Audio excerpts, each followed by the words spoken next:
وآخرون اعترفوا بذنوبهم خلطوا عملا صالحا وآخر سيئا عسى الله أن يتوب عليهم إن الله غفور رحيم.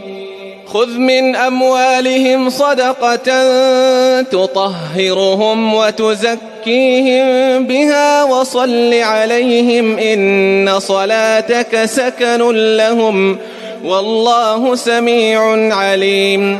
ألم يعلموا أن الله هو يقبل التوبة عن عباده ويأخذ الصدقات وأن الله هو التواب الرحيم.